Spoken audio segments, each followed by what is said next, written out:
ভারতের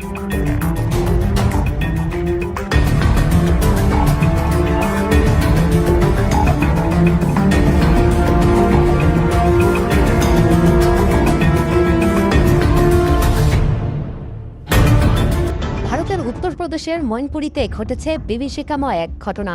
দিনের আলোয় জনবহুল রাস্তাতেই এক তরুণ ছাত্র তারই শিক্ষিকাকে আক্রমণ করে কেটে ফেলেছে তার ঠোঁট। এমনই চিত্র সিসিটিভি ক্যামেরাতে ধরা পড়েছে, যা নিয়ে সামাজিক যোগাযোগ মাধ্যমে চলছে তুমুল আলোচনা। এই নৃশংসতা যেন নতুন করে প্রশ্ন তুলেছে নারীর নিরাপত্তা, পুলিশের ভূমিকা আর সমাজের ব্যর্থতা নিয়ে।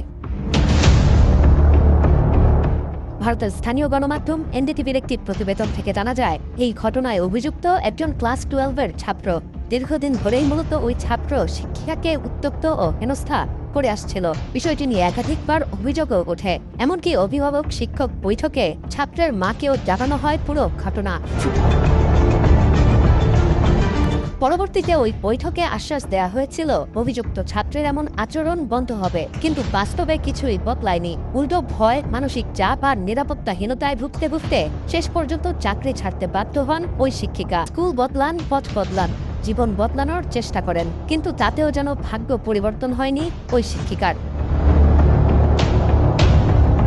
স্থানীয় পুলিশের তদন্ত অনুযায়ী স্কুল বদলানোর পরও অভিযুক্ত ছাত্র শিক্ষিকাকে খুঁজে বের করে প্রতিদিন নিয়ম করে নতুন কর্মস্থলের আশেপাশে ঘোরাফেরা করে নজরদারি চালাতে থাকে। এই পরিস্থিতিতে পরিবারের পক্ষ থেকে একাধিকবার বিষয়টি প্রশাসনের নজরে আনার চেষ্টা করা হলেও কার্যকর কোনো পদক্ষেপ নেওয়া হয়নি।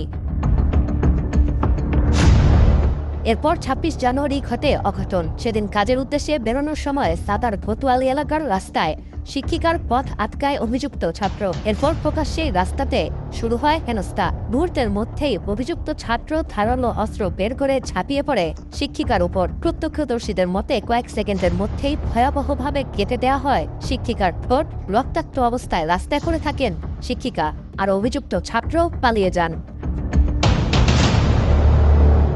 এই ঘটনার পর শিক্ষিকার ভাইয়ের অভিযোগের ভিত্তিতেই মামলা দায়ের হয়েছে বলে জানিয়েছে স্থানীয় পুলিশ। বর্তমানে ভিডিও ফুটেজ বিশ্লেষণ করে অভিযুক্তকে খুঁজছে পুলিশ। গ্রেপ্তার হলেই কঠোর ব্যবস্থা নেওয়া হবে।